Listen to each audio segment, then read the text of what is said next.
భగవంతుని సాక్షాత్కారం కోసం, ఆధ్యాత్మిక సిద్ధి కోసం సాధువులు రకరకాల కఠినోపవాసాలు, తపస్సులు చేయటం మనం పురాణాల్లో విన్నాం. కానీ ప్రస్తుత రోజుల్లో ఒక సాధువు ఏకంగా పుష్కర కాలంగా అంటే 12 సంవత్సరాలుగా నిలబడే ఉంటూ అపూర్వమైన తపస్సు చేస్తున్నారు. గుజరాత్ కు చెందిన సాధువు శ్రీ దులాల్ గిరిజీ మహారాజ్ చేస్తున్న ఈ ఘోర తపస్సు ప్రస్తుతం దేశవ్యాప్తంగా తీవ్ర చర్చనీయాంశమైంది. సాధారణంగా మనుషులు కొన్ని గంటల పాటు నిలబడితేనే కాళ్ళు నొప్పులు పుట్టి కూర్చోవటానికి ప్రయత్నిస్తారు. కానీ దులాల్ గిరిజీ మహారాజ్ గత 12 ఏళ్లుగా ఒక్కసారి కూడా కూర్చోలేదు. కనీసం నేలపై పడుకోలేదు. రాత్రి పగలు అనే తేడా లేకుండా ఆయన నిరంతరం నిలబడే ఉంటున్నారు. భగవంతునిపై ఉన్న అపారమైన భక్తితో ఆయన ఈ కఠినమైన నియమాన్ని పాటిస్తున్నారు. మరి ఆయన అస్సలు నిద్రపోరా, విశ్రాంతి తీసుకోరా అంటే ఆయన విశ్రాంతి తీసుకునే విధానం కూడా ఎంతో విచిత్రంగా, కష్టతరంగా ఉంటుంది. ఆశ్రమంలో పైకప్పుకు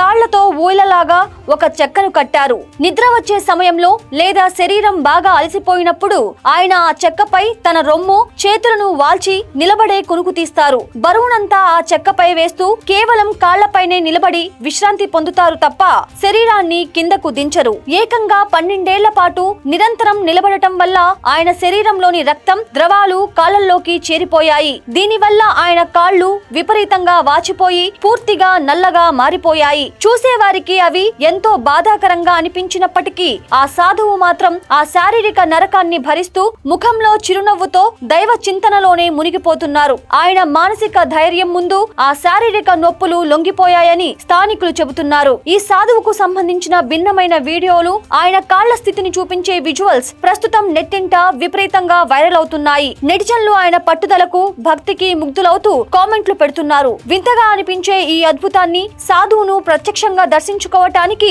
భక్తులు కూడా భారీ సంఖ్యలో తరలి వస్తున్నారు.